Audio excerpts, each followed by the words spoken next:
फोकसी एक प्यारी सी लोमड़ी थी। वो अपने मालिक के छोटे लड़के से प्यार करता था। एक दिन लोमड़ी ने लकड़ी से कुछ खूबसूरत बनाने का फैसला किया। इसे लकड़ी को तराशने और पेंटिंग का शौक है। इसने अपनी मालिका माँ को खुश करने के लिए घर की सफाई का फैसला भी किया।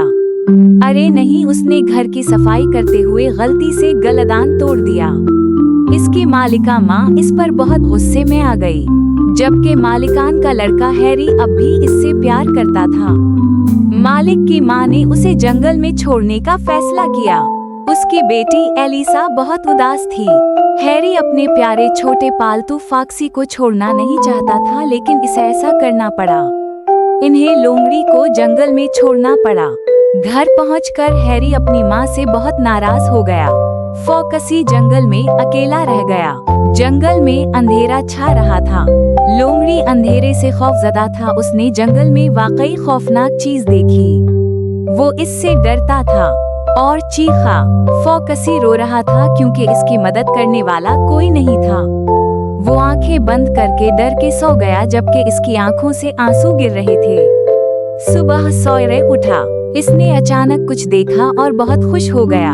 उसने एक और छोटी लोमड़ी को देखा जो बिल्कुल उसकी तरह दिखाई दे रहा था। इन्होंने एक दूसरे का तारुफ कराया। वो वाकई अच्छे दोस्त बन गए। इन्होंने देखा कि दोनों का पैदाइशी निशान एक जैसा है। वो समझ गए कि वो भाई हैं। फोकसी और फिक्सी बहुत खुश थे। फिर इन्होंने मिलकर जंगल दरियाफ्त किया और एक साथ बहुत मजा किया। फिर लोमड़ी सुकून से सो गया क्योंकि वो जानता था कि अब इसके साथ कोई है। लोमड़ी सुकून से उठा। अब से फॉक्सी और फिक्सी ने एक दूसरे का ख्याल रखा। दूसरी तरफ मालिक की माँ ने अपने घर में लकड़ी का खूबसूरत टुकड़ा देखा। वो इससे बहुत मुतासिर हुई और बहुत खुश हुई, लेकिन उसे एहसास हुआ कि उसे फॉक्सी ने इस दिन तराश लिया था जब इसने उसे जंगल में छोड़ने का फैसला किया था। वो बहुत उदास थी। उसकी बेटी अलीसा भी फॉक्सी के जाने के बाद बहुत उदास थी। मालिक की माँ ने लोमड़ी को वापस लाने का फैसला किया। वो जंगल में पहुंची और लोमड़ी को देखा। इसने फॉक्सी से माफी मांगी और उसे घर वापस आने को कहा। इसने इसके साथ एक और छोटी लोमड़ी को भी देखा। फिर इसने इन दोनों को गोद लेने का फैसला किया। अलीसा फॉक्सी और फिक्सी को अपनाने के बाद बहुत खुश थी।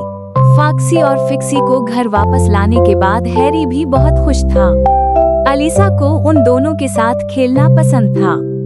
फॉक्सी और फिक्सी भी अलीसा के साथ पढ़ने लगे। मालिक की माँ अब लोमड़ी से मोहब्बत करती है। इन्होंने हैरी और अलीसा के साथ स्कूल जाने का फैसला किया। फॉक्सी और फिक्सी ने अपनी पूरी मेहनत के साथ पढ़ा की। हैरी, अलीसा, फॉक्सी और फिक्सी ने एक साथ तालीम हासिल की। फिर कुछ अरसे बाद और पूरी मेहनत से फॉक्सी और फिक्सी कामयाब बालिग हो गए। वो अपनी मालिका माँ और हैरी और अलीसा से प्यार करते थे। इन्होंने पढ़ाई में दूसरों की भी मदद की है। लिहाजा कहानी का सबक ये है कि हम नहीं जानते कि आगे क्या होता है, लिहाजा मुश्किल वक्त में कभी भी उम्मीद न हारें। अपने प्यारों की मदद और अपनी मेहनत से हम जिंदगी में कुछ भी हासिल कर सकते हैं। देखने के लिए शुक्रिया।